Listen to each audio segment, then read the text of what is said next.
Welcome to Gamecock Pod Live.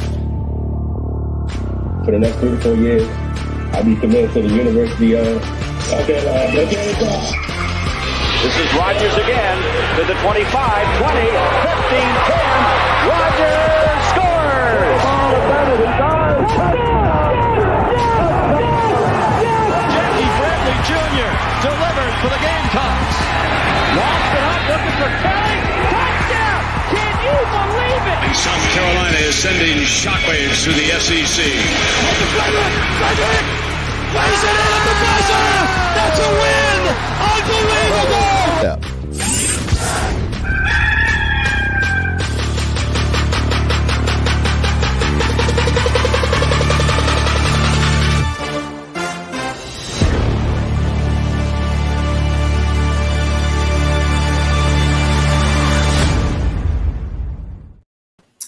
All right, everybody. Welcome into Gamecock Pod Live for November the 8th, episode number 1346. Let's dive right in with our news, notes, and headlines. In just a few minutes, we will be joined by my good friend Ben Breiner and Breiner's Breakdown. But first, our news, notes, and headlines brought to you by BP Skinner Clothiers, located in the heart of the Vista at 1003 Gervais Street. Go by and check them out. My good friend Brent Skinner, he has been building relationships with his customers for over 17 years. He is a graduate of the University of South Carolina. This is a Gamecock family-owned and operated business. Brent and his lovely wife Marlo started BP Skinner in 2012, now located in the heart of Columbia's historic Vista. Brent believes in providing his clients with the best quality clothing at a fair price. His attention to detail, his commitment to ensuring his customers look and feel their absolute best set him apart as one of the top clothiers in the industry, not just in Columbia, not just in the state of South Carolina, not just in the Southeast, but all over the country. They have exceptional brands. They have built their reputation on the perfect fit, trust, quality, service, and style at BP Skinner Clothiers.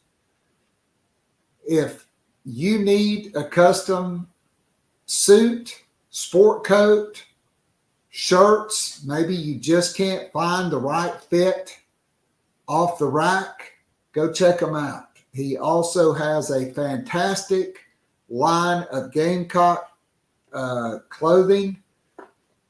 I'm wearing some today, the Holderness and Bourne line, polos, pullovers, caps, whatever your clothing needs, shirts, ties, sport coats, pants, shoes, they've got it all at BP Skinner Clothiers, located in the heart of the Vista, 1003 Gervais Street. You won't meet a nicer person and be taken care of by anybody like you will be Brent Skinner and the great folks that work with him.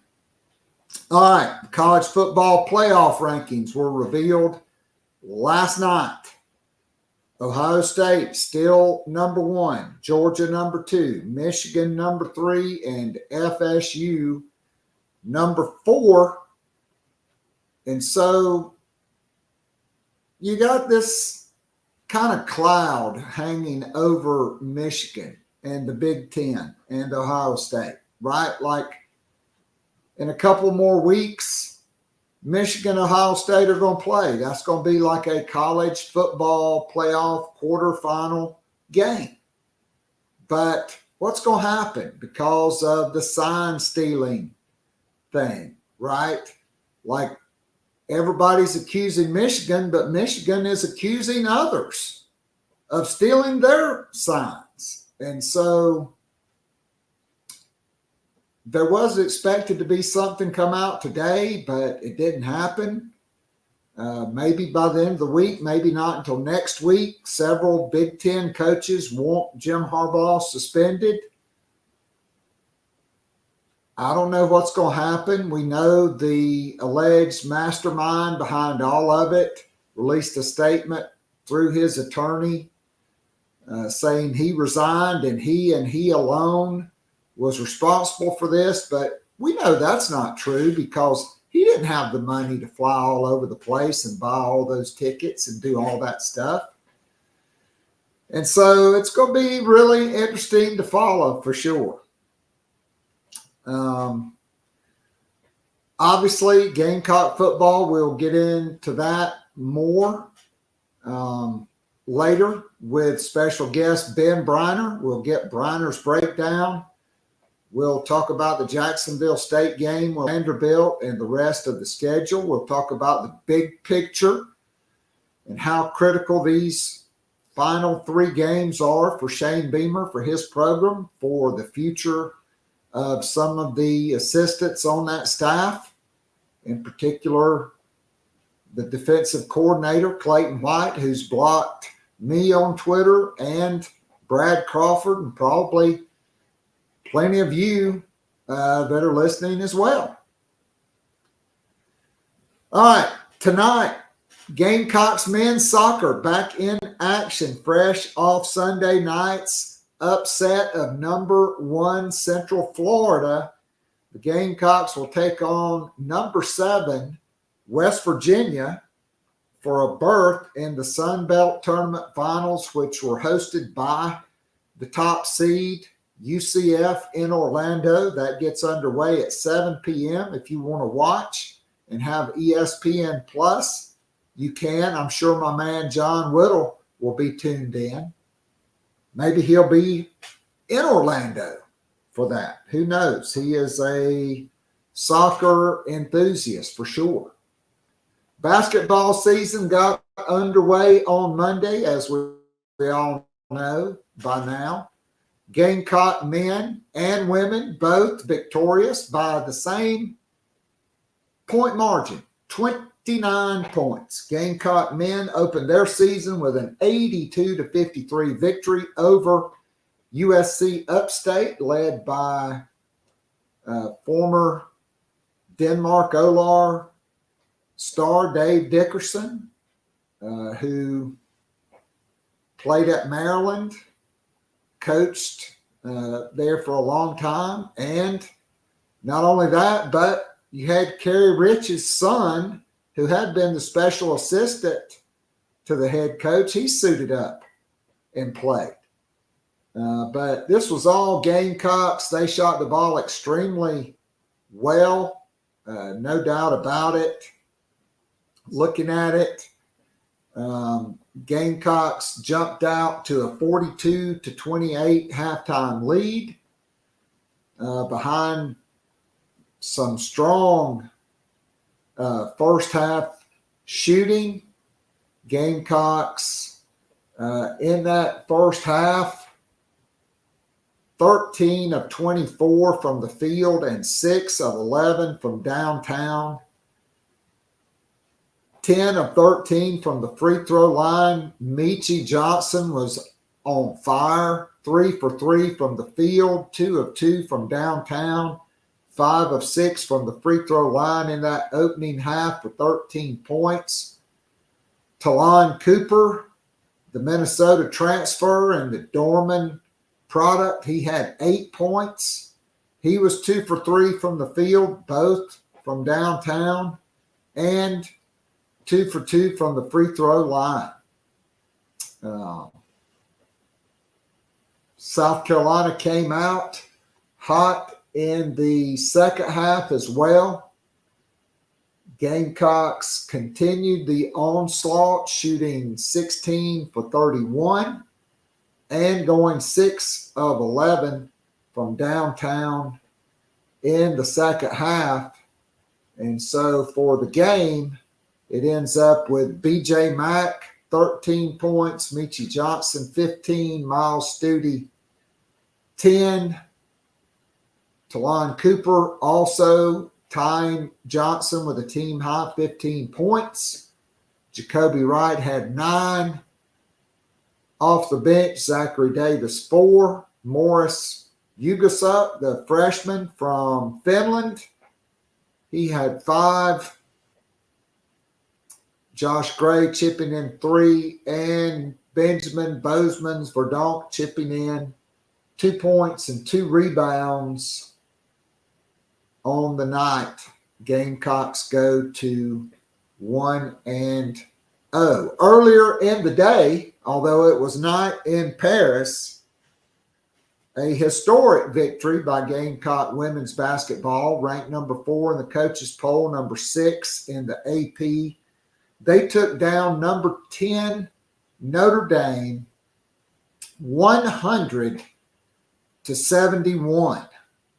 Also a 29-point margin of victory. It was the largest margin of victory in school history over another top 10 opponent. It was also Notre Dame's largest losing margin in a season opener. I mean, just a historic win. The first women's college game played on Parisian soil.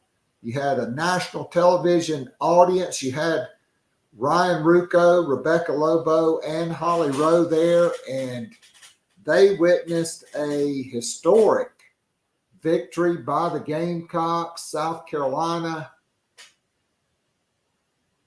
came into the game. Basically, a lot of people were throwing dirt on Dawn Staley's program. Oh, they've lost to Leah Boston. They lost Zia Cook. They lost 5 of their top 6 scorers. They're not going to be that good. Well, I don't know about that. I love this team. I love the speed. I love the athleticism. I love the way they share the ball. And I think 1 through 8, maybe 9, this team has for sure more speed, more athleticism, more size, more perimeter shooting, and it's a totally different team. It's a totally different style of play. You're not rolling it into Aaliyah Boston every single time. They're spreading the ball out. Notre Dame opened the game in a zone. Okay, they just surrounded Cardoso. Well, what happened? South Carolina started making 3-point baskets. That forced Notre Dame to come out of the zone. And when they went man-to-man, whether it was Raven Johnson, whether it was Tahina Pau, whether it was freshman Mylasia Fulwiley, they just threw it in to Camila Cardoso. She had 5 points at the half. She finished with 20 points, 15 rebounds, and 4 block shots, and she only played 24 minutes. Not bad. Cardoso, what did she shoot in the second half? Let's look for the second half box. 15 points on 7 of 8 from the field and 1 for 1 from the free throw line. Because Breezy Hall, Pau, and Raven were hitting threes in the first half. Fulwiley hit a 3. South Carolina didn't shoot great from 3, but they shot well enough when it mattered to force Notre Dame to come out of the zone. Notre Dame led at the end of the first quarter, 25-24. They immediately extended the lead to 27-24, and then South Carolina went on a 24-4 run. What they do, they clamp down on defense. Okay, early in the game, for Notre Dame, it wasn't just Hidalgo, it was Citron and Westbeld. Okay.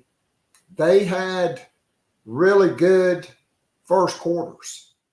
Okay. Hidalgo, 13 points. Citron was 2 for 3. She had 5 points. Westbeld was 3 for 6. But in the second quarter, South Carolina did what South Carolina does, and that is completely stifle their opponents with a smothering defense. Notre Dame and South Carolina both shot 50% from the field in the first quarter. The difference was Notre Dame had 3 3-pointers, and South Carolina had 2. South Carolina hit more threes in the second quarter. Okay, and in the second quarter, Notre Dame was held to 4 for 15 from the field, 0 for 5 from 3. They also had 6 turnovers in the second quarter. Okay, we can just go through it a little bit here. Okay, you had Raven Johnson in transition. South Carolina had 30 transition points and 70 points in the paint because they were running on Notre Dame. Full assist by Fulwiley, that cuts it to 27-26. Raven Johnson with a steal and a transition layup. Boom, it's 28-27. Notre Dame turnover. Okay. Cardoso hits 1 out of 2 free throws. Then Watkins gets an offensive rebound, stick back. That makes it 31-27 South Carolina. Okay. Fulwiley, transition layup, 33-29. At the under 5 media timeout.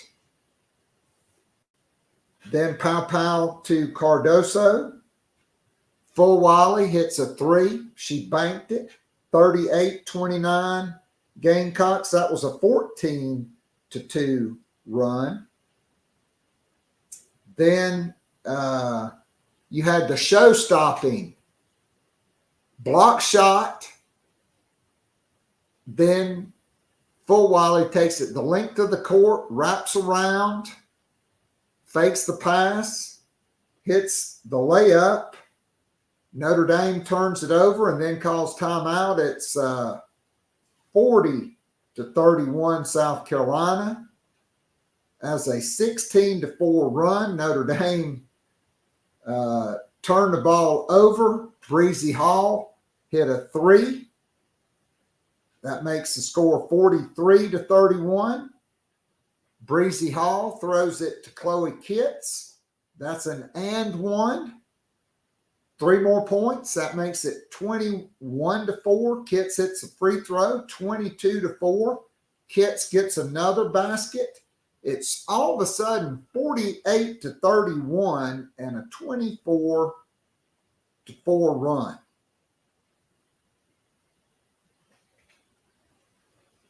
Maybe it's 49. Okay, 31. Hidalgo hit a bucket to end the half. 49-34 at the half. Then South Carolina opened it up. They led by 20. Okay, less than 3 minutes into the third quarter because Notre Dame had to go man to man. 58-38, Notre Dame calls timeout. And Cardoso just went nuts in the third quarter. The game was over. You had the great pass to Pow from Malaysia, Fulwiley, and South Carolina scored 100. They had 5 players in double figures and 3 more players with 7 points apiece. Cardoso led the way. You know, Dawn Staley's team plays inside out. 20 points, 15 rebounds, 4 block shots. Malaysia Fulwiley, 17 points off the bench, 8 for 14. From the field, 6 assists, only 1 turnover, 6 steals and 1 block shot in 26 minutes. Tahina Paopao, 14 points, 6 of 10, 2 of 4 from distance, 6 assists and just 1 turnover for her. South Carolina, through 3 quarters, made 31 field goals. They assisted 23 times on 31 field goals and only had 7 turnovers through 3 quarters. That's not bad for a team that has an entirely new starting 5. I mean, maybe it'd be okay if you were playing USC Upstate or Norfolk State or the College of Charleston or a Division II school. You were playing number 10 Notre Dame on another continent, on national television. And that's what you did. Okay, Raven Hollywood Johnson, 11 points, 5 of 10 from the field, 1 of 3 from downtown, 7 assists from her, and 1 steal in 22 minutes. And Sanaya Fagan, who would have started, Chloe Kitts got the start. Fagan, 12 points, 6 for 9 from the field, 4 rebounds in 14 minutes of time. Then you had the 7s, which is the number of perfection. Chloe Kitts, who's tough as nails. 7 points, 2 of 3 from the field, 3 of 3 from the free throw line, 2 assists, 2 block shots in 13 minutes. Breezy Hall had 7 points.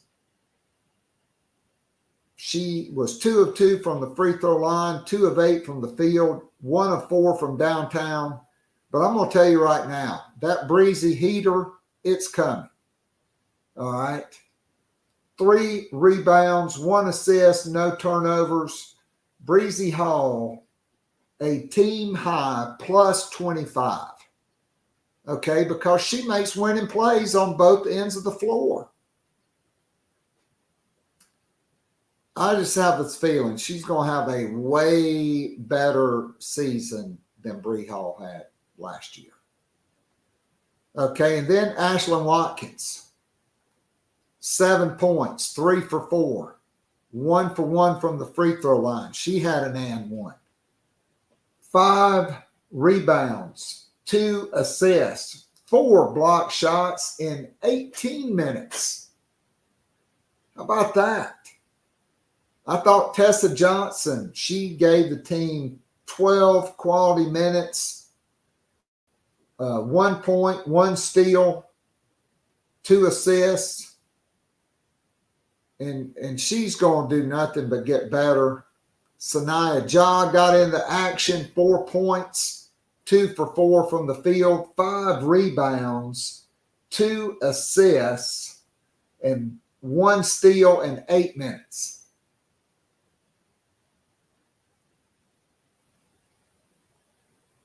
The only player not to score was Sakima Walker, who kind of got caught off guard by some Malaysia Fulwiley passes. And so let me just leave this right here. Okay, I was in Dallas last year at the Final Four. South Carolina lost a heartbreaker. They had a season of perfection going. Okay, there were some absolutely atrocious calls on Aaliyah Boston that took her out of the game in the first half. Caitlin Clark got to do whatever Caitlin Clark wanted to do with her left arm, creating space, pushing off, whatever you want to call it. They let her go nuts. They let Iowa's post players beat the crap out of Boston, Cardoso, everybody. South Carolina didn't win the national championship, unfortunately. But, man, all of the junk that was talked about Dawn Staley by the national media that got back to insiders, people within the program, racist comments, people throwing shade on the black coach with the largely African-American team. Okay. Meanwhile, LSU wins a national championship. They are celebrated. Kim Mulkey. I won't say anything, but let's fast forward to Monday night in Las Vegas. What was that about? Okay, LSU got taken out behind the woodshed by number 20 Colorado. It was the first time since 1995 a defending national champion had lost their season opener. And that's when UConn, after they won their first national championship, I think, I don't know when it was, they played Louisiana Tech. And the assistant coach was Kim Mulkey. And so they really got boat raced by Colorado. That game, not as close as the final score indicated. They trailed by 20 points a good bit of the fourth quarter. In that game, Angel Reese sat on the bench and sulked. 6 of 15 from the field, 3 of 5 from the free throw line. Okay. Anissa Morrow, the player that they convinced not to visit South Carolina, even though she had given Dawn Staley her word on the last visit, 2 for 9 from the field. 4 points in 18 minutes. I'm sorry, 6 points. 4 personal fouls, 4 rebounds, and 2 turnovers. I'd call that karma. And then I don't even want to get into Kim Mulkey's outfit. I don't know what that was. Maybe she thought it was a leftover from Halloween. Maybe it was left over from Jim Carrey's dressing room as the Riddler on Batman in the 90s. Maybe it was a tribute to Porter Wagner. I don't know. But Kim Mulkey, I haven't watched the video. I just read it a short while ago. She got up and stormed out of the media, post-game media, with the questions with the press, complaining about the lack of leadership and toughness on her team. Now, Kim Mulkey coaches a largely African-American team as a white lady, okay? I haven't seen much any outrage over that. But could you imagine if Dawn Staley had a mostly Caucasian team and was in Las Vegas at the Hall of Fame Classic, men's and women's? They played games on national TV all day that day, and was the defending national champion. Number one, wore an outfit like that, and then number two, stormed out of the post-game media and complained about her, mostly Caucasians, team's lack of toughness and leadership? What would the headlines on ESPN have been? On CBS Sports? On Fox Sports? What would all of the Clay Travises and Jim Rome and other national talking heads, what would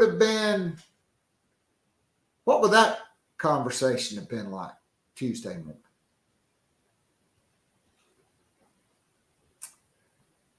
I'm going to tell you right now, there is not a better coach in the country than Dawn Staley. There's not a coach that cares for their players more than Dawn Staley, someone who is present in their lives always. Her former players, going back to Temple, Team USA teammates even. Asia Wilson, showing up and courtside in New York for the WNBA finals. And Dawn Staley does a lot of stuff behind the scenes that people don't recognize. You know, what kind of a program could withstand losing Asia Wilson and then losing another generational talent, a generational person, a generational teammate in Aaliyah Boston, who's got to be one of the nicest young ladies I've ever come across in my life. How humble she is, how invested she is in the game, and quite frankly, a generational family. A family that sacrificed and sent their daughter to the United States at 12 years of age, and her sister Alexis, who I think was 14 at the time. And for the media to take shots at Aaliyah Boston and Dawn Staley and South Carolina's program and in a media event, and I mean, I don't think you'd ever see them do that to Gino Auriemma or Kim Mulkey or Stanford's coach. And you don't ever hear anything from Dawn Staley about it. All they do is win.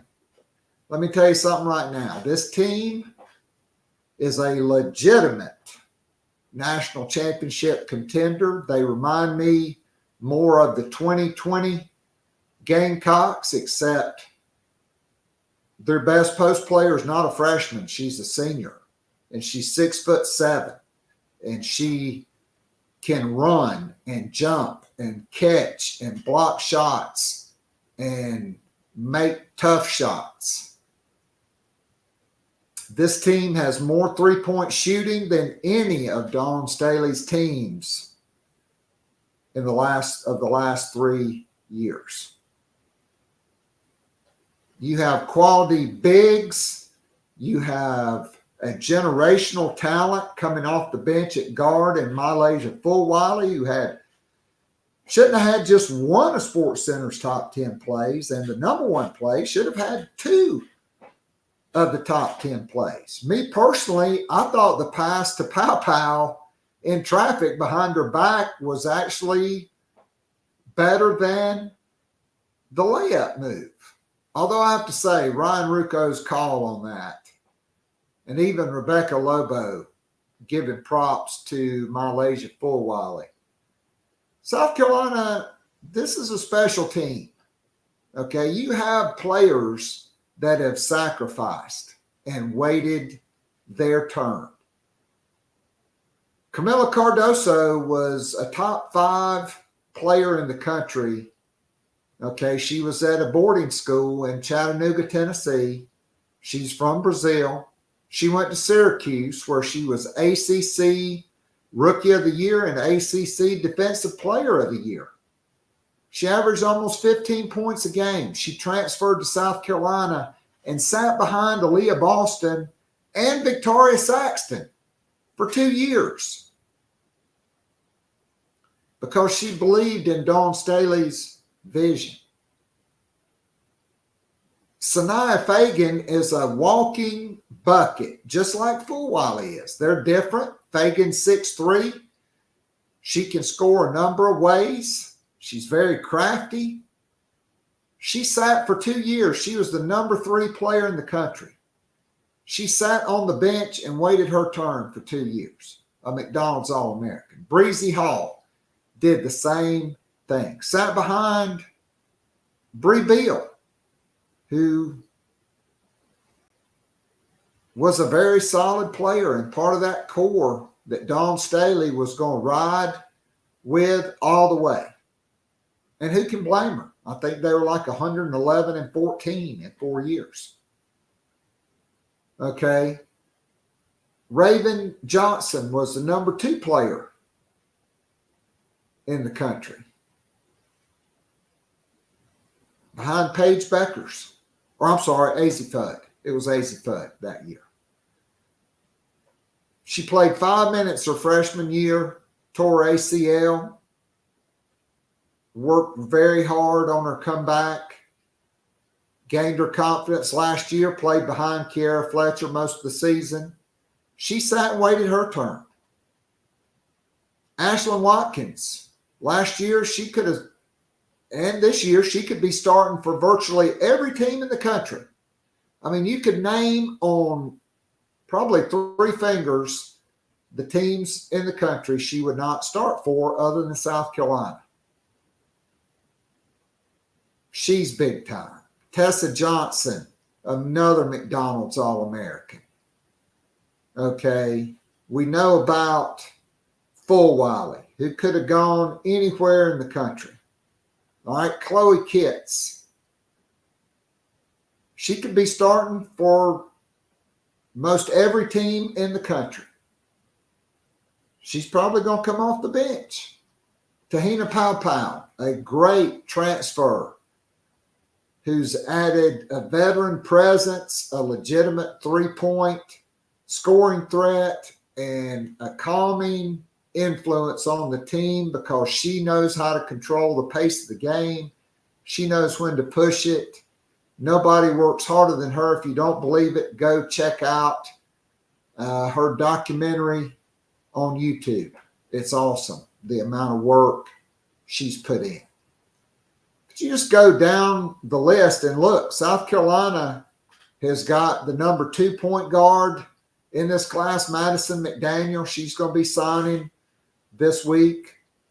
Adele Tack, who's probably the second best post player in the class of 24, very close to Koval. She's signing this afternoon. Joyce Edwards could be signing during the early signing period. South Carolina's waiting on Kennedy Smith, who may be the best 2-way wing player in the country out of California. UCLA's in that one. Southern Cal's in that one. But South Carolina's got a legitimate shot. And so I'm telling you this. I don't know why you wouldn't want to play for Dawn Staley if you talk to any of her former players or current players. And you see the smiles on everybody's face in Paris. You've seen the smiles along the way. From all of these top 5 and top 10 players who've waited for their turn, they made the most of it Monday night in Paris. I'll be back with Ben Breiner right after this commercial message. If you enjoy listening and watching the free Wednesday show, now live streaming on YouTube, and would love more Gamecock Pod daily, join our growing Gamecock family by becoming a monthly or annual subscriber. You'll be able to listen to the show every day of the week and listen to guests like J.C. Sherbert, Hale McGranahan, and John Whittle from thebigspur.com, Colin Taylor and Mike Uva from Gamecock Central, Emily Adams from the Greenville News, Ben Portnoy, Michael Lanana, and Jeremiah Holloway from GoGamecocks.com, Michael W. Bratton, the host of That SEC podcast, and many, many more. As a VIP subscriber, you can join or listen to the weekly live Zoom call with up to 100 of your favorite Gamecocks and friends. After the show is an unrecorded overtime segment where the real scoop gets dropped and discussed. It's like going down to your local pub or sports bar and having a conversation with your Gamecock friends about last week's football game, men's and women's basketball games, and Gamecock baseball. And of course, there's always recruiting to discuss. In addition to the weekly Zoom call, VIP subscribers get the most popular podcast, The Morning After, which is released every Sunday morning during football season, and more VIP perks are in the works. Follow Keith on Twitter at KAllset, or follow the show on Twitter at Gamecock Pod. Go to the top of the homepage and follow the link. If all else fails, go to patreon.com/Gamecock Pod Daily. Join now and get up to 3 months free off an annual VIP subscription. You will love it, guaranteed. Now, back to Gamecock Pod Live.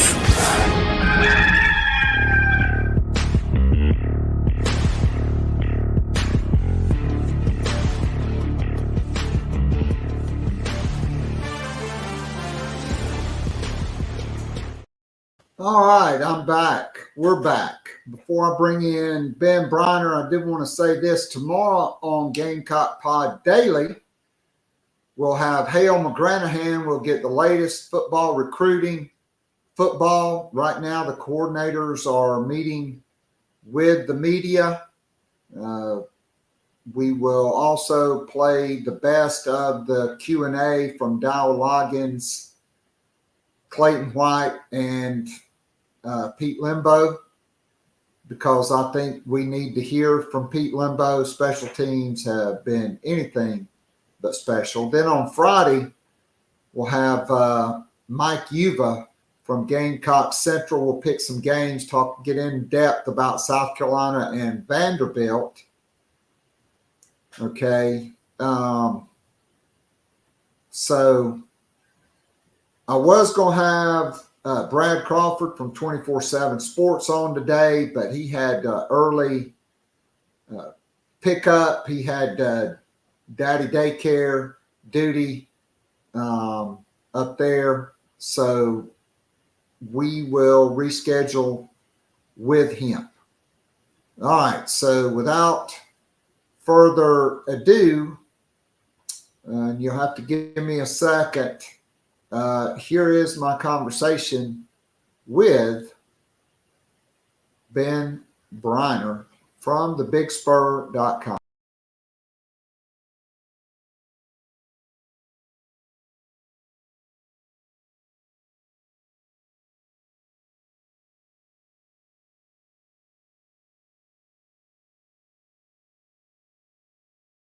Right, and we are now joined on Gamecock Pod Live by the Ted Kosinski lookalike. I mean, it's Ben Breiner.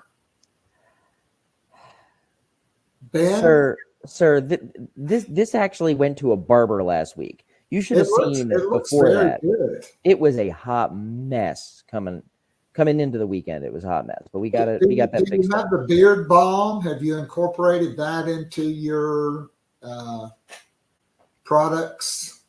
I do the beard oil. I'm not going to say which kind because, no free ads. But if someone wants to send me a bottle of it that I can do free ads for on this here podcast when I show up every so often, please do. Please send me beard oil. Anyway. All right. So fair enough. All right. So let's get right to it. So South Carolina held on by the hair of their chinny chin, obviously not as full or thick as the hair on your chin, or they would have easily been able to hold on. And it's 31-28 with 2 minutes to go, and Jacksonville State's in the red zone. I'm still wondering, why are you throwing the football down there? I guess it was 2nd and 12, and they thought they had a good play on.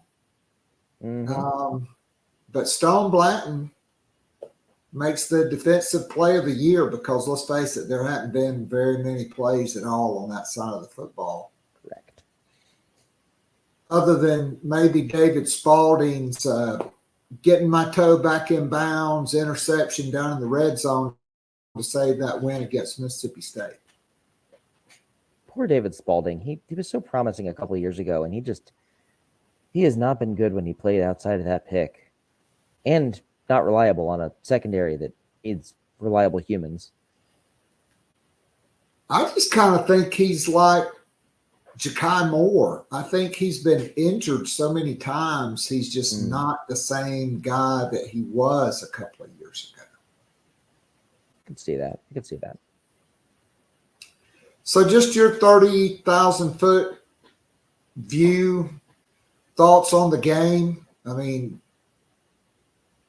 this is a team that got housed in their own stadium by Liberty University minus Hugh Freeze, 31-13. They also got beat by Coastal Carolina, which I guess means Jamie Chadwell actually got them twice because he was the coach at Coastal Carolina, and now he's the coach at Liberty.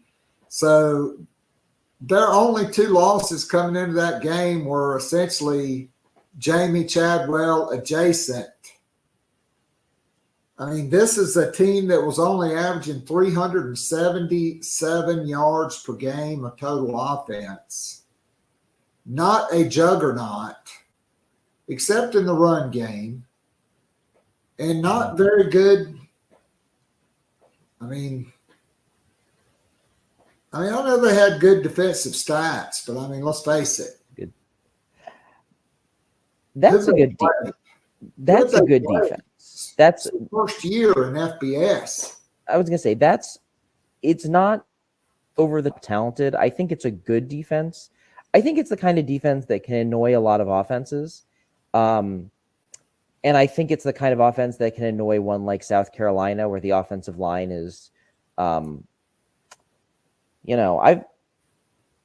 parents own a car that's 45 years old, and at least 5 years ago, it felt like it was less junky and ran a little better than South Carolina's line most of the time. Like, Jacksonville State was a tricky matchup, in my opinion. One, because, and in one way, it made South Carolina offense, bad offensive line. That defense was going to annoy them. Now, South Carolina was still going to be able to run up some points, but even coming in, I was like, they're going to have a few of those misfire moments, and people will get mad. Understandable. Also, the fact that like the run game just could not get going was a little surprising to me. Like I thought Jacksonville State would hold them below what you'd hope, but they really held them below what you hope. I mean, those dudes fly around. They're not necessarily like the most enormous, but they fly and they rally and they hit. So that part didn't confuse me as much. The interesting thing about the other side, and that was where I was kind of looking for the real barometer moment, was this Jacksonville State offense is not good. Like, it does all the Rich Rod stuff. The thing about the Rich Rod stuff is you get really good athletes in space. And that team doesn't have that good of athletes.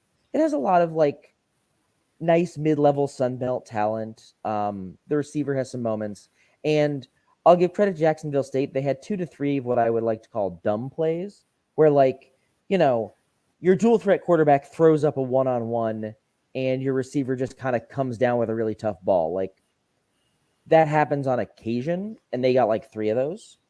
The real thing was, coming in, I was basically like, when you don't have as good of athletes running that system, the only way that run game is going to notably get going is if the other team is not good at tackling. And I think you've watched some South Carolina football. That team is not good at tackling, and they're not great at holding up in the block against blocks. And so, you've got stuff like, I think it was like a 3rd and 8 or a 3rd and 9, and there was just a give up dump off pass. Set up a better punt, whatever. Don't have your quarterback throw a pick. And it turns into an 11-yard gain and a first down. And there were like 6 or 8 of those where there wasn't finishing and there wasn't being sturdy up front. And that was, I think, where it kind of came the most undone. Like, if South Carolina's defense had just been kind of on point and you'd said, hey, Ben, they're going to win 31-10, I would have said, yeah, 31-10 feels right. That feels like where I kind of thought it would be if this defense was, okay as compared to real struggle bus experience. I mean, I thought like on that play, and like you said, there were 6 or 8 other plays like that. I call them the Maverick play, where the player at some point just slams on the brakes and Stone Blanton flies right by, and then he starts back again and runs for the first down. See, I thought you were going to say Maverick because in I don't know if you saw the new Top Gun, but they have the game. You have? The game where they play the beach football with 2 footballs that makes absolutely no sense. I thought you were going to say that that's what the defense looked like on those plays. Well, we could definitely go there as well. Oh, it's not great. It's not been good. So you described the Jacksonville State defense, and that's really what an SEC defense does. They fly around, they're disruptive, they annoy you, and they really hit you hard. Now, on the last play, on the Stone Blanton interception, South Carolina, I guess they were really in a 6 or 7 man zero pressure, and Debo Williams hits the quarterback, forces him to throw it a little early, and he hits him high and his helmet come off. I'm not saying that was targeting, but I was in College Station when they called targeting on DQ Smith for hitting a guy like at the waist with his helmet. And that was targeting. And I thought, and look, I thought there was, some favorable officiating for South Carolina. I thought there were 2 or 3 questionable hits, and there were instances where the punter went down legitimately and there was no flag. I will say the DQ Smith one is like, it's this sort of weird quirk in targeting where it's not really about the hitter. It's about like trying to make people not hurt themselves. And it's weird that it gets like, it kind of needs to be its own penalty, like maybe 5 yards or something. Cause like you're trying to get people to not stack up their spine and shatter their vertebrae, which I understand. But the fact that that also throws you out for a game and costs you 15 yards and a first down, I'm like, we need to fix that as a sport. So I was asked about that, and I'm going to address it here since this is our live show, and our free show that goes out on all podcast platforms, including iHeartRadio and Amazon Music, Spotify, Apple Podcast, etc. So there was a proposal, NCAA proposal, and I know this because I'm a high school football official in Texas, and we are one of 2 states that go by the NCAA rules. There was a rule change proposal for there to be a flagrant targeting, which would be an ejection, which would mean that there would be multiple elements. There would be a crouch, an upward launch, high contact, head-to-head contact with the crown of the helmet. If you had a quarterback that goes into a slide and you launch and hit him with your head, you're out.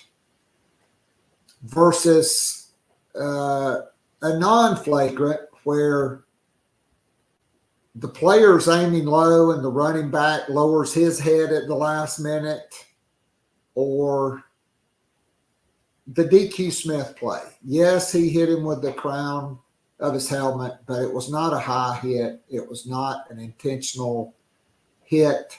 Should it be a personal foul? Could it be a personal foul? Yes. But then if you get another one, it'd be just like an unsportsmanlike conduct foul. You get one.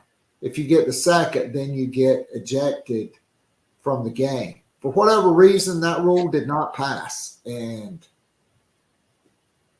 look, we have to be better than college and professional officials because there's no replay on Friday. Mm-hmm.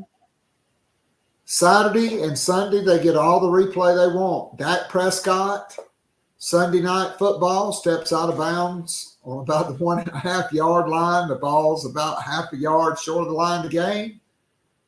Touchdown, Cowboys. Touchdown. Let's go to the replay. Nope, not a touchdown. No harm, no foul. They get it. Well, what if he fumbles on the next play? And there was, but since you had no replay, it was a touchdown. Right? Like, It's kind of backwards, but I do think that should be one thing going forward because it's easy to determine the intent of a player, like on a blindside block where a guy that's really not a very physical football player, but he sees his chance to get a guy that's not looking and he launches and the guy has no chance to defend himself right as he turns his head and the guy just plows him up high.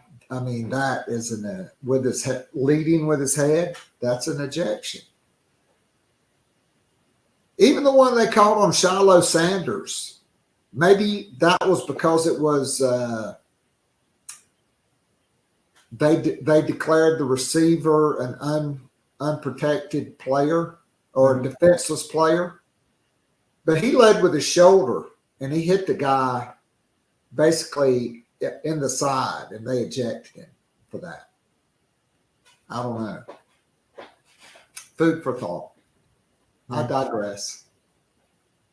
But yeah, the point is, getting back to those Gamecocks on Gamecocks, it was a very this season kind of game where South Carolina, if the hatches were mildly more locked down, they would have escaped with, about maybe a slightly worse win than expected, instead of people getting a more competitive game than they probably wanted to pay for. I mean, I have to say, I was sitting here. There were a lot of really good games in that early window on Saturday. Mm-hmm. And I'm sitting here. I got my iPad, so I'm watching 4 games at one time. But I got the South Carolina game on the big TV. Mm-hmm. And that was not fun when they were just basically like, remember the Titans?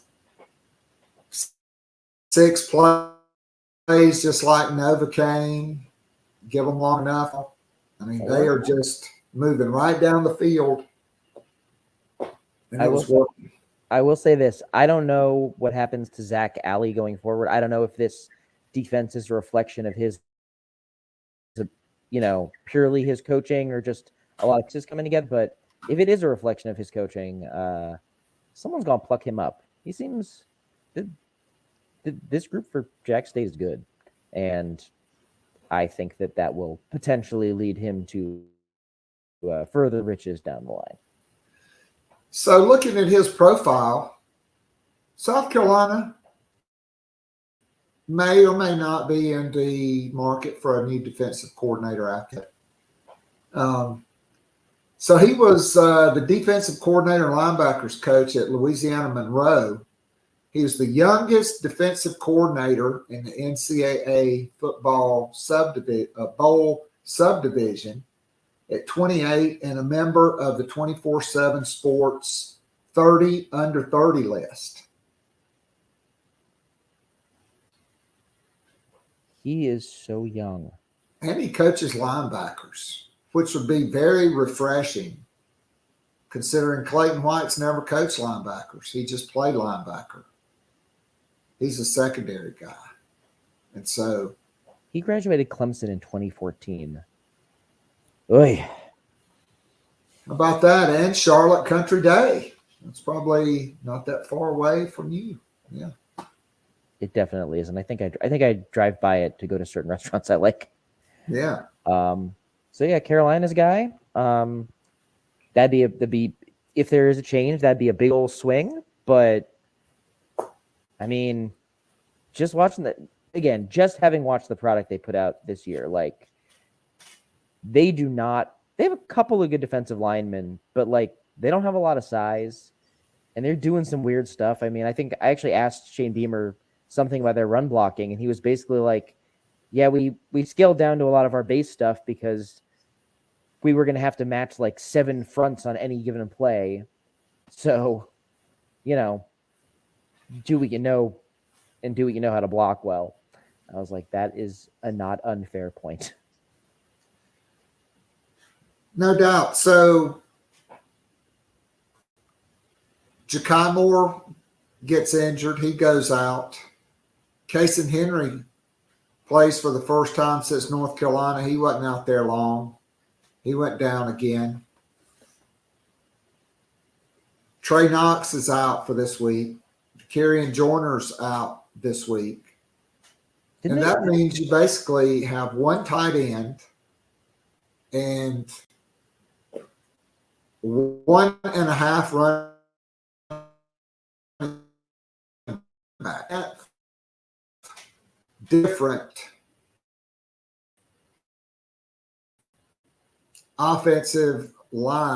starting offensive line of the year in your 10th game of the season. And let's not forget also the best receiver on your team isn't playing, and the third best receiver has been in and out of the lineup. Though I think he'll be back. Though I think he's back for the moment. So that is, it's interesting because the long arc of college football history is hard to understand in the moment sometimes, and if things go a certain way next year, things will be one way, and if they go a very positive way next year, this gets written off as the year from hell. But it's one of those things you just very hard to track in the moment, I mean, it definitely is. I mean, here's the thing is you're wasting a monster year from Spencer Rattler, right? And Xavier Legette. Clearly, these are the two bright spots on this football team.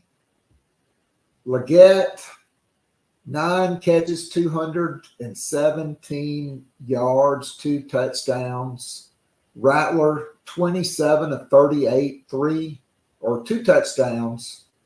He did have the interception on the first play of the second half. I thought that was a poor job by Nicholas Harbor of recognizing the ball in the air, because he has done that on some balls that have been underthrown, and he's come back and got it. He just kind of gave up on that one. But if Rattler leads him and Xavier Legette on the one where they call the kind of ticky-tack DPI, Rattler would have had 500 yards passing. Yeah. No, I mean, that pick was, it's a one-on-one ball. And if you're Nick Harbor and you're getting 60 snaps a game now, like you kind of got to win the one-on-one ball against the FCS DB. Like, I think 7 is pretty good for them, but like, you know, you're out there to be 6'5" and win those balls. So, and you certainly can't get, you know, beat as bad as he did on that one. But, you know, also he's a freshman. He's a freshman who is more raw athlete than polished receiver. So some of them are the growing pains. But as you said, you know, this offense, those two dudes, like, they have been, I mean, Rattler's been everything you'd hope for. Leggett has been about 7 times more than you would have hoped for. And it has, you know, it hasn't been a good year, but there's stuff that has been decidedly suboptimal. So Xavier Leggett, and there's 3 games left of the regular season, 50 receptions, 973 yards. That's 19 and a half yards per catch. He's averaging over 108 yards per game, 5 touchdowns. Rattler, 212 of 304, 70%, 2,516 yards, 14 touchdowns, 6 interceptions. And really, outside of the one before the half against Tennessee, I'm sure there's one other one that was a bad one. I mean, you can't really blame at least 4 of his interceptions on him. You know, they were throwing them up at the end of the game, trying to make a play. I mean, with 3 games to go in Vanderbilt, who's actually 0-6, I mean, you got to think Spencer Rattler is going to go over 3,000 yards if he's able to string together, you know, 300-yard games. That's going to be 3,400 yards passing this year. Leggett is easily going to surpass the 1,000-yard mark, only needing 27 yards. Those are both historic level seasons if that happens. Yeah. Not a lot of 3,000-yard passers at South Carolina. No, sir. I mean, literally, let's put it like, and here's the thing about Spencer. I think that the volume of his production actually understates how good he's been. Like, I think his numbers, and I'm like, feels like better than that. And some of that I think has been like, you know, I think certain elements of the current offense they have help a little bit because it's trying to do so much to get the ball out quickly because offensive line issues. But like, honestly, if situations around him were mildly better and you said, like, the way he's playing, I think, you know, if it wasn't a tire fire in a lot of spots, I think he'd be a 4,000-yard passer easy. Like, that's where I think he is. And it's not going to happen because, you know, as we've said, like the receiver depth has been torn apart. He keeps just getting brutally hit. And that's kind of a failure on a number of levels. But yeah, like coming out of this, I think we're going to, I think the estimation of him just grows kind of beyond even those numbers, and they're pretty good numbers. So,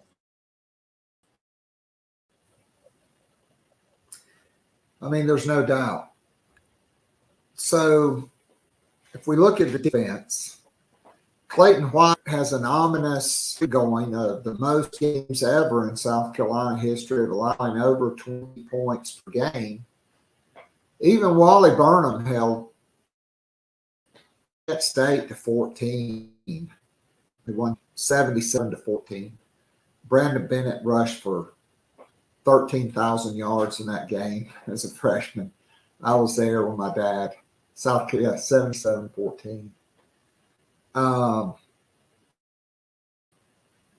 mean, look at it, giving up 31 points per game. They're giving up over 433 yards per game. They're giving up 43% on third down and 70% on fourth down. They're not good in the red zone.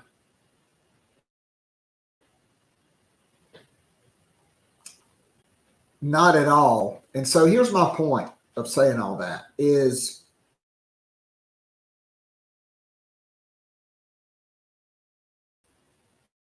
South Carolina overachieved year one.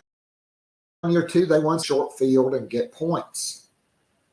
Outside of Mississippi State, where you got 2 very timely turnovers, which help you win that game, and you got 4 turnovers, which help you beat Jacksonville State. You hadn't gotten the Clayton White's defense does not get turnovers. They are not very good, and you can't count on turnovers. And after going 7-6 in year one and knocking Tennessee and Clemson out of the college football playoff and going 8-4, playing Notre Dame in the Gator Bowl, you've overachieved. You have a lot of momentum. To me, there's no excuse to have not mined their transfer portal. There are plenty of guys in the transfer portal that you don't have to pay $400,000 and give them a Ford Raptor truck like Jordan Birch wanted. Okay. There's plenty of guys. Clayton White. I mean, mid-year, they brought in no defensive lineman out of the portal. They brought in one linebacker who it took until the 8th game of the season for him to play at all. They took 0 players in the secondary out of the transfer portal, but they've been playing 3 safeties all year, and none of them can cover big-time slot receivers, but they run the same stuff out there every time. The pass rush is woeful. South Carolina's at the bottom in sacks and tackles for loss. I think, and it's not Stone Blanton's fault, but to me, they have very few quality linebackers, and they are very poorly coached. And to me, there's no excuse after the 2 years that you've had to be able to go and get players out of the transfer portal.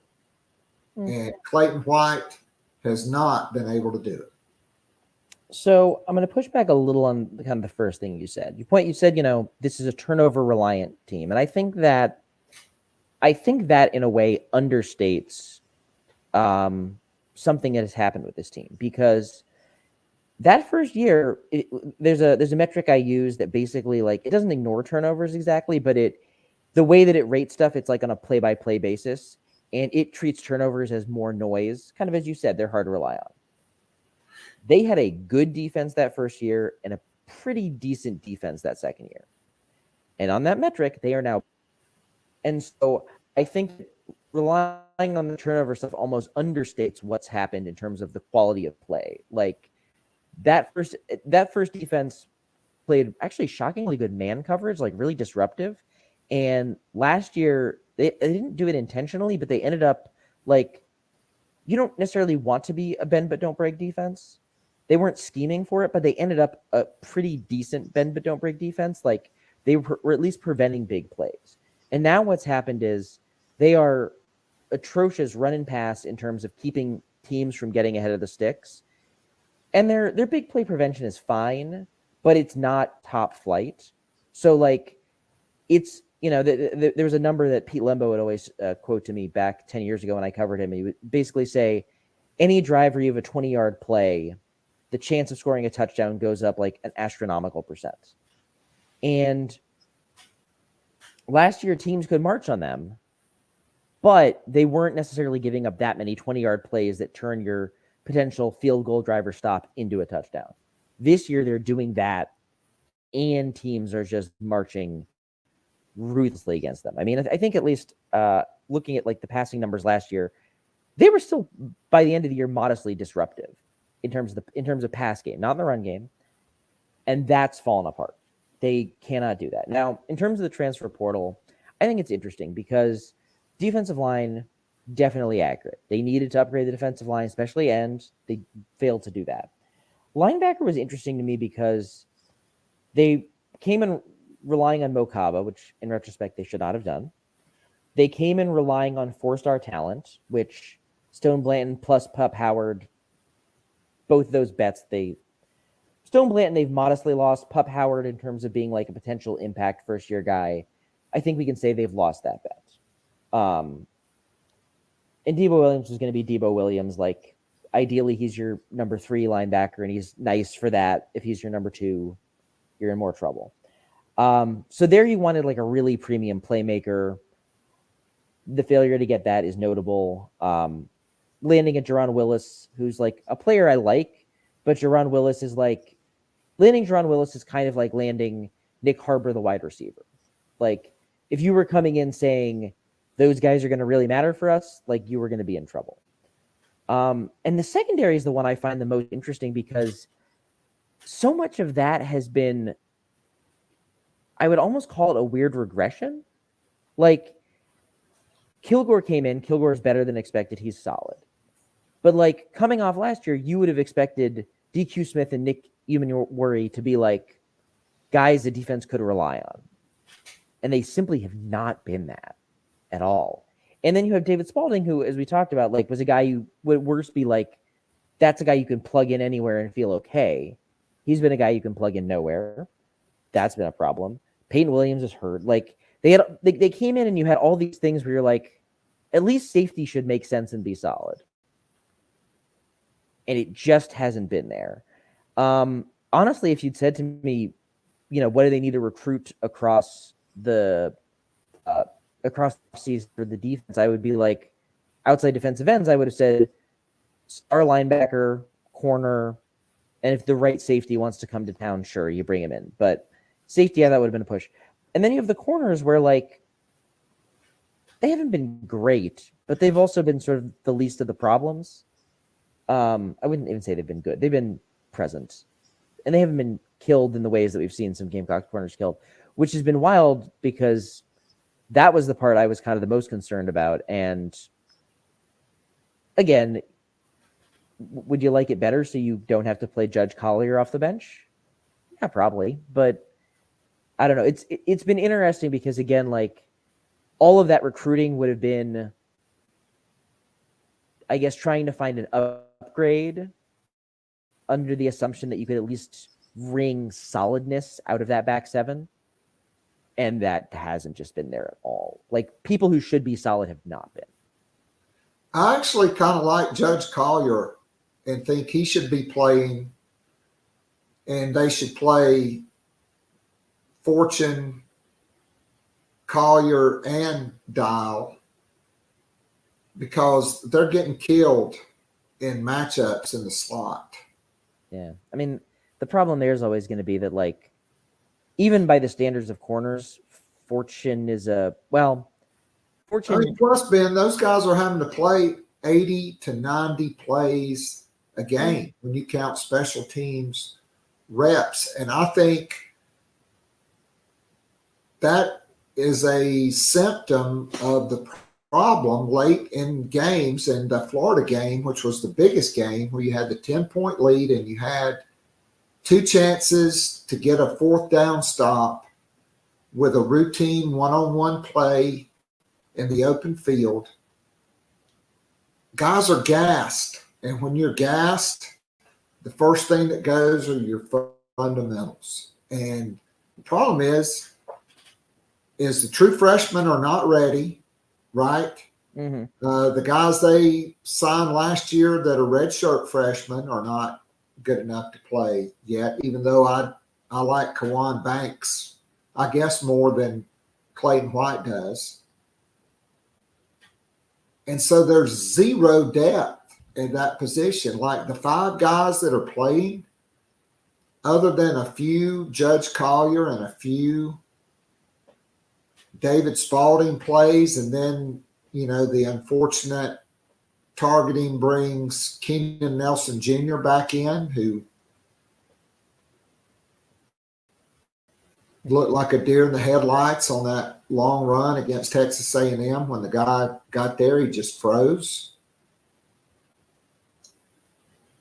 That they need more players in the secondary, and they're going to have to replace Marcellus Dial. I mean, something's going to have to give there.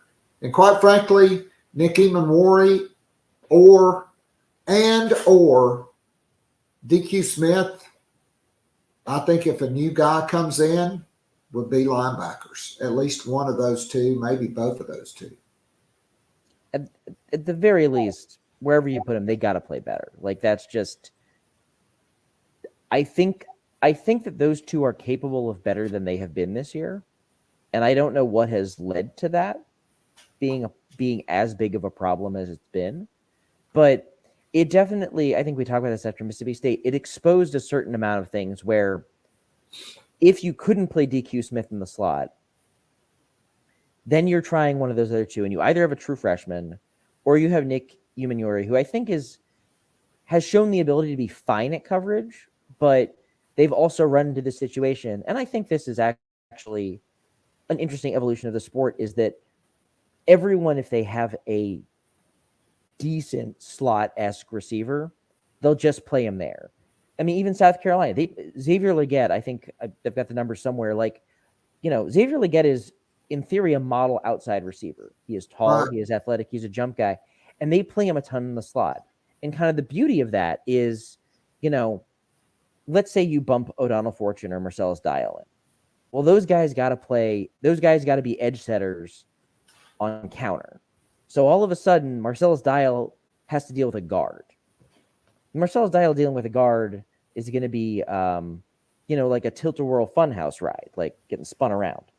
And it creates this real, it's smart football from everyone, and it creates this real tricky problem. And I think the question going forward is going to be, can you find physical nickels in that mold? Or can you get Nick Emanwari to get whatever's wrong with him, whatever has been such a struggle, to potentially just get okay enough at coverage that you'll live? Because the problem is, like, in some of those games, especially that Florida game, like, if he had been okay enough, you take 3 catches off the board, that's a win. You're not happy about it, but it's a win. The problem was he was that level below that. And I'd have to check the physical stuff for some of the kids. And, I would never suggest anyone tamper with anyone, because that's wrong morally, clearly. But I know that Jacksonville State's got a couple of good hybrid nickel types that are pretty decent in coverage and pretty dang physical. And, again, I wouldn't tell anyone to do that, but I also could imagine a situation where either of those guys was handed maybe a $70,000 NIL deal to come and help someone's depth. Just an idea out in the ether. Who's to say? Who's to say? All right, so Vanderbilt rolls into town this weekend. There's good news and bad news. Vanderbilt has the most explosive passing plays of any team in the SEC, and South Carolina is awful against explosive passing plays and have given up a ton. I still have PTSD from Tulu Griffin the last time I was in Williams-Brice Stadium. It continued with Ricky Pearsall 2 weeks in a row, 2 home games in a row. You had DQ Smith on Tulu Griffin, and you never got out of it. You had Nick Emanwari on Pearsall. Now you are playing Jalen Kilgore, who, quite frankly, probably has the best shot of being able to cover guys long-term, because I think he's the most athletic of all 3 of them. I'm not taking anything away from Nick Emanwari, but when you're 6'4", 225, it's hard to change directions as quickly and move your hips like a 6'1" or 6 foot guy when you're that big. And so I don't know. But if I look out there and I see the little slot receiver from Lawrence, McGowan's, and Mm-hmm. DQ Smith's lined up out there in man coverage with him. That's only going to be a happy ending for Commodore fans. I think this is interesting. I think, and God, these are the most famous last words. This weirdly feels like a better matchup than last week for South Carolina. Because as you said, there is one thing Vanderbilt does well, which is they get explosive plays. They have two good veteran receivers. They have two good lower usage receivers. They have some wide receiver talent.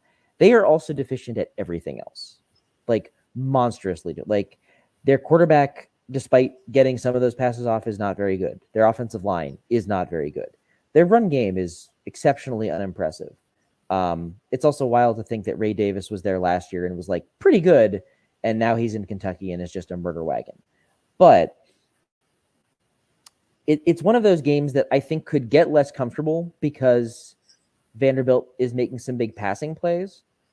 And I guess there's a scenario where South Carolina's offense like misfires like a rusty pistol and trips all over itself. But man, I'm going to tell you something. This Vanderbilt team might be worse at tackling than South Carolina. They are atrocious at it. And it is, this is not the Vanderbilt team that like made life difficult on Florida last year. And I just think South Carolina can probably put up 45. And I just don't know that Vanderbilt can counter with 45. Now, again, I've covered enough Gamecocks football to know that when I say those words, that probably guarantees a 24-23 nail biter that is somehow in doubt in the final seconds. But like logically, just looking from this, South Carolina is good enough at offense to ring it up on this team. And Vanderbilt has the one thing, and it's the one thing that's the hardest to keep going. Like, again, a lot of big plays, but also like Ken Seals is whatever. Like, and the McGowan kid's interesting just because they do interesting stuff with him. Like they use him to augment the running game. They move him all over. He's feisty in an interesting way. And then the Shepherd kid, he's the real threat. That's the dude. I'll also give Florida credit for they were playing Vanderbilt earlier this year, and they called like maybe the most zero blitz I've ever seen on like the Vandy 30. Like just no one over the top. And Will Shepherd just beat their guy on a fade, shoved him off when he tried to make a tackle, and it was like just gone. So yeah, I think there will definitely be some heartburn moments. But it basically comes down to there's very little reason South Carolina shouldn't run it up offensively. And then it's just a matter of if South Carolina's defense can kind of keep a cap on that. I mean, you look at it, South Carolina's won the last 14 straight against Vanderbilt since Steve Spurrier lost back-to-back to Bobby Johnson in 2007 and 2008. Vanderbilt has lost 8 straight games after opening the season with a thrilling win against the Rainbow Warriors, Hawaii, 35-28. And they housed Alabama A&M. The only game that's been single digits was at UNLV, which they lost to Barry Odom. And it turns out And UNLV is Brett. turns out UNLV is not terrible, which is weird. Super weird. I'll also say this from like a larger global perspective, that if this season goes the way that like the last 3 games that Vegas would tell you the last 3 games are going to go, you would end up 4-8, and you would end up going into next season a functional and fair hot seat season for a head coach. And I say that literally. I'm a big results person, And if you have 2 bad seasons at an SEC program in a row and they're not years 1 and 2, they fire you. That's how this game ends. And I think everyone knows that. However, this game coming up is weirdly important because if the next 3 games go the way that people think they will, like Clemson still has 5-star talent, Kentucky's still a good program, Vanderbilt's Vanderbilt. If South Carolina were to lose to Vanderbilt, that is a sign, that's a bottom falling out kind of thing. That is, I wouldn't imagine that creates any more like movement or anything, but like that introduces a level of toxicity that is so much higher than 4-8. And that's saying something because 4-8 is going to would make for an incredibly unpleasant offseason. 5-7 will too, but 4-8 is worse. And losing to so if things do go sideways and they were to lose, I would call that you get what you earn. Like you can't sort of feel a certain way about a program if you go out and do things like that. So it's weird to say that a win that would, barring an upset, mean the difference between 3-9 and 4-8 is important, but it's really important in a weird way. It is really important for Shane Beamer. I had a conversation with someone inside the building over the summer, and they were like, I was like, can you get to 8 wins? Well, we hope we can, but if we go 4-8, it's just going to be disastrous. I mean, if you go 4-8 with Spencer Rattler as your quarterback and Xavier Legette, yeah. I just, I'm hopeful. I'm not an eternal optimist or a sunshine pumper. I think for the most part, the defense, I thought, took 2 steps forward against Texas A&M for most of that game, and then they took 4 steps backwards against Jacksonville State. But I don't think there's a Rich Rod guru left on the schedule here. No. The hope for me is you take care of business this weekend. You get some guys back. You have a night game against Kentucky and Devin Leary, who I literally saw crap the bed at home against Missouri and just throw balls up. Yep. Darude is going to be there. The light show. A lot of weird stuff happens at Williams-Brice at night. I mean, even under Shane Beamer. Go back to the Florida game, the first year, the Auburn game, right? The Tennessee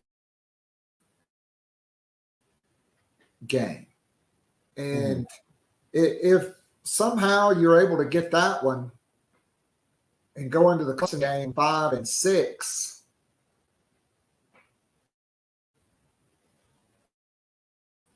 you give yourself a chance. You end is the way it'll be remembered. If you scrape by Vanderbilt like you did Jacksonville State and get housed by Kentucky because they just run it right down your throat, and Clemson comes in there and has one of their finest offensive days of the year. It's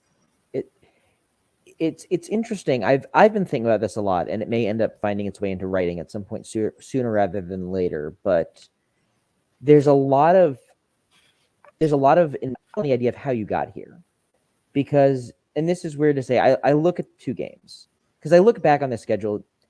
They ran into the problem that Missouri went like low key supernova, which is that's not something you can totally prepare for.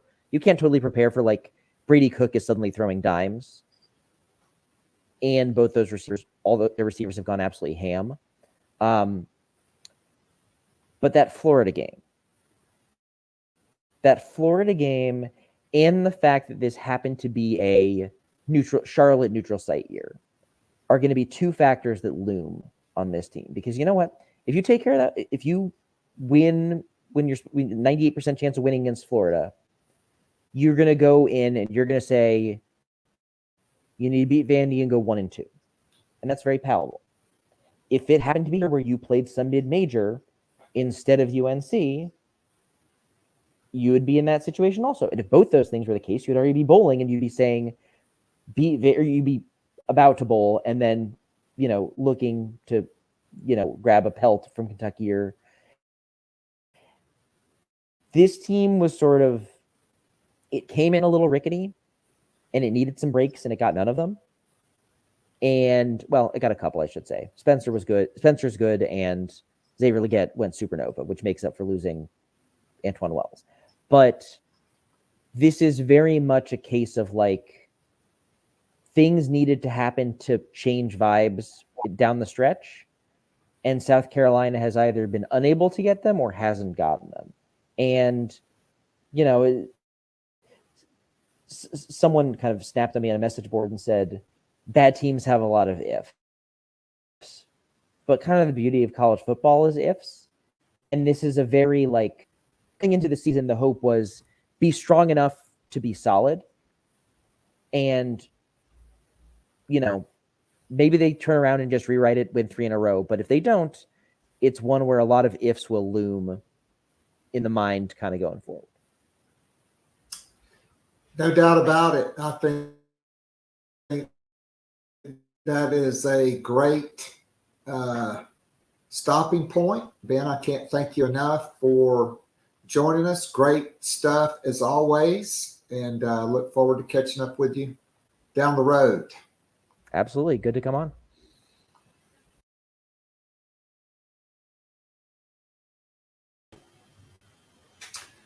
All right. And that was my interview with Ben Breiner.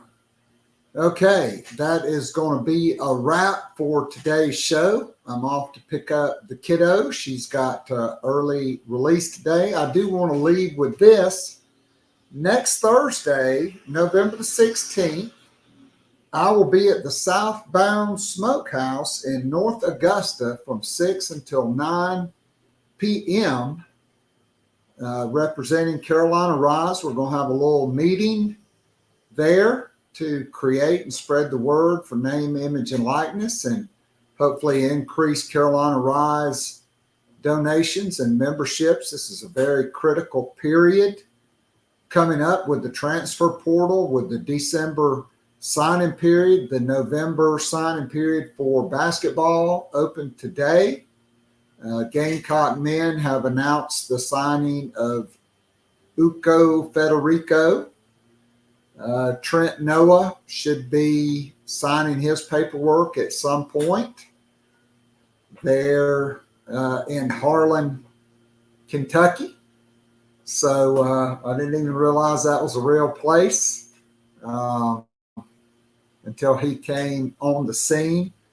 Dawn Staley and company may wait until they get everybody they hope to get in the early signing period in the boat.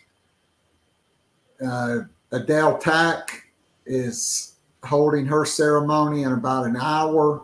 I'm not sure on Madison McDaniel. And of course, Gamecocks await the word from the number one player in the country, Joyce Edwards, just across I-20 in Camden, and Kennedy Smith at Itawamba, California.